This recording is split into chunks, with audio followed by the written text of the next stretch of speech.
Hey guys. Uh-oh. Alright, hey guys. We are starting. It's me. Hello, hello, hello. I don't even know where to look because my phone is turned a different way. But anyway, hope everybody is doing well today. So I started to come on here and do like one of those jelly bean, the fruit snack challenge. Where, have you guys seen those videos, the fruit snack challenge, where you have your toddler or whatever, and you get your toddler and then you put a thing of fruit snacks or jelly beans in front of them, and then you tell them, okay, you can't have one, you can have three, but I'm gonna leave out the room or go to the bathroom or something, and you sit there and wait until I come back to get one.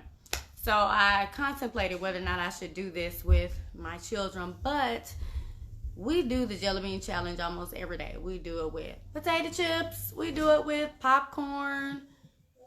We do the not jelly bean challenge. We do the fruit snack challenge with cookies, whatever. So I already know how it's going to go. If I say don't eat this and wait till I come back, it's going to be eaten. So anyway, yeah, we're not going to waste time on that challenge because I already know how that's going to go. So have y'all done that? Have y'all done the fruit snack challenge with your kids? If you have, I want to know how it went. You are sideways. Oh, I don't know how to turn this thing down unless I just talk like this the whole time. So let me just turn it around here. Sorry, y'all. Technical difficulties. Let me not be sideways on Facebook Live. Sorry. See, they're in the pantry now. Look at them. What are y'all getting out of the pantry? Oh, we're getting nothing. Oh, okay. You was doing nothing. You were doing nothing, see? Now, Mom, you ruined it. You said don't make us get in your life. Well, y'all be in there now. All right, here we go. So I guess that's better. So yeah, hey y'all. So that's better. So now they're getting ready to go outside and jump out on the wet trampoline. And have fun. All right, goodbye. And slip and slide. And no, you're not getting on the slip and slide. We might. No, the slip and slide trampoline. All right, so you might ask, now that school is over, that wet one. what is next? What am I going to do with my children? They're not going to be digitally learning all day. They're not going to be live with their teacher all day. So now that school is over, now what do I have to do? So I was on the phone with a girlfriend of mine earlier, and she was talking about how her children are sleeping later. They are going to bed much later, and then they get up in the next morning and they're sleeping later. And I'm like, girl, same thing over here, me too. And she was like, I thought I was the only one. I thought I was a bad mama, but you're not. You're not. A lot of us are in the same boat. A lot of us are going through the same things. And guess what? It's okay. Don't try to measure up what you're doing at home with your children, measured up next to beside the next person. You are your children's mother or father for a reason. So parent them the way that you best know how. Now, I will say this. It is good to have some kind of structure, some kind of routine. But remember, this age, this thing that we're in right now, it's all different for everybody. So we're all just kind of trying to find our way. So one thing that I did start with the boys today was the ABC Bible verses. You know, we used to do it in children's church. All of sin and fall short of the glory of God. Romans 3:23. Believe in the Lord Jesus Christ. So I started them with the ABC Bible verses. It's a little bit different now, but either way, they are learning. And then even sitting down, having a chance to sit down and explain to our children what a particular scripture means. Do you know what it means to be saved? Yeah, you got saved. Yeah, you know that Jesus is Lord of your life. But do you understand what that means? So having that conversation with them was so valuable to me, because a lot of times with the hustle and bustle of work, doing things at home, doing things at church, I don't often get a chance to really just sit down and have conversations with my own children. So even today, they thought I was putting them in school, but we had to sit down and talk about routines, not just clean your room, clean the bathroom, when you wake up in the morning, do this, not do, but this is how I want it to look. This is what you're supposed to do during your morning routine. So you want to do something simple like an acronym for your children. Of course, for our For my kids, I used the acronym SMITH, and we made it stand for the S is safety, the M is manners, the I is intelligence, the T is timely, and then the H is honesty. And we talked about what each letter in SMITH means. And for each letter, every day, when they show that they have been safe, when they show they have been using manners, when they show they have been using their intellect, that means taking the time to read and learning their memory verse for the day. If they show that they've been timely, if they show that they have been honest that day, they earn 10 points or 10 minutes for each of those letters. And then it culminates into game time, video game time, screen time. So they earn points based on what they've been showing. So that's one way. But whatever we want our kids to mimic, whatever we want them to do, is not enough to just tell them, do this, do that. We have to explain to them what the expectation is, what it should look like, and then also go beyond that and give them praise when we see them doing it. I really like the way you told mommy or you told daddy the truth today. That makes me feel so warm inside. It makes me feel like you are doing the right thing. When you give them that verbal praise, they are more apt to repeat the same behavior. It's the same thing. If we were going to work, you would not repeat going to work if you weren't getting your praise, the paycheck. That's your praise. So then let me see. So then we talked about the routine. So then, what else? So today what we also did was something that I haven't done a lot of, is to make them lunch with me, because I'm just kind of OCD sometimes. And a lot of times we parents, we like to do things for our children just because we can do it faster, we can do it quicker, get it over with. And sometimes, especially if you have little ones, it's easier to do it for them.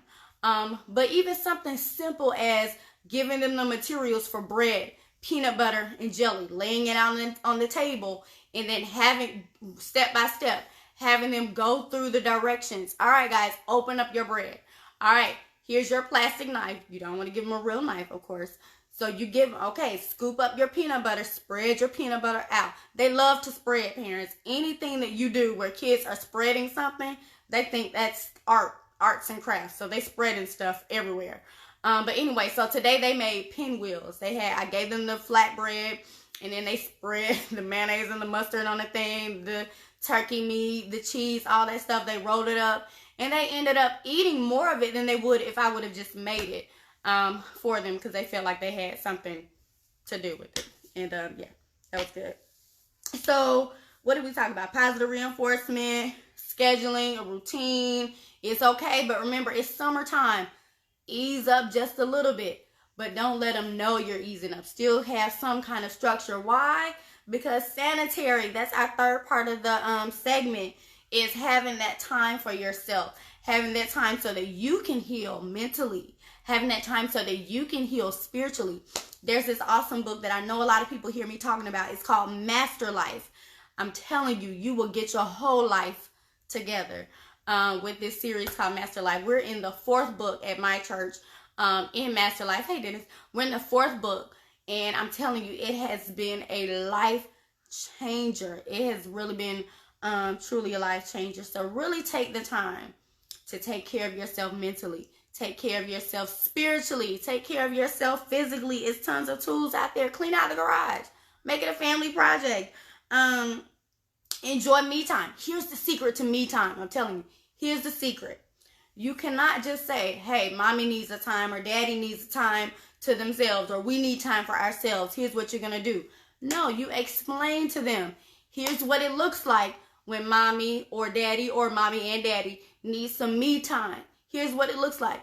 When you see my door closed, you are to knock or you are not to walk in. But you also don't just tell them, I'm closing the door, it's time for me time. You have to prepare them. So make sure you take care of all of their needs, whether it's laying out a picnic blanket, providing them a bowl of snacks, their favorite little toys to play with, and maybe like a video. But of course, now let me just, disclaimer, if you have little ones, you don't want to just put your 3-year-old in a room by himself and talk about it's me time. You have to, for that, you kind of have to wait till they're asleep or something like that. But yeah, you don't want to be having me time and your 3-year-old is taking care taking care of themselves. Yeah. So I think that was all for today. That's all I wanted to get on here and talk to you guys about today. Just a quick reminder, if you are in need of food or you know somebody who needs or wants just extra food, because we're all going through the hardship of groceries and all of that stuff now. Excel Church in Conyers, Georgia is, she said yes, see. The Excel Church in Conyers, Georgia is giving away free groceries. And I'm talking about groceries from 12 to 2. I believe it's every day, but you can go to their website just to make sure. But yeah, again, enjoy your me time. All right, love y'all. See y'all next Monday. Oh, games, dollar store, ping pong balls, jump rope. We had a frisbee, but they threw the frisbee over the fence the first day they got the frisbee, and we went to get the frisbee, and the neighbor's dog has chewed the frisbee all up. And so the dog gives the neighbor gives the frisbee back. And the boys were like, yeah, we got the frisbee back. I said, no, you write a note on the back of that frisbee and say the name of the dog. I'm not going to tell you, but the name of the dog. You can have the frisbee. Love, the Smith brothers. And I made them throw that frisbee back on the other side of the fence. We're not going to be playing with the chewed up frisbee. Okay? Anyway, Twister. They love this game.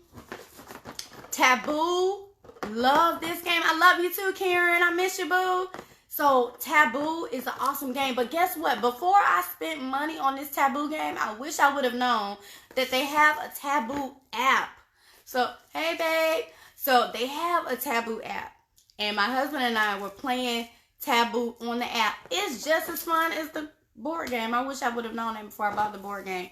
But anyway, it's good. It's a good reading tool for your kids. So, hey. All right, guys. See y'all. Love you. See you next time.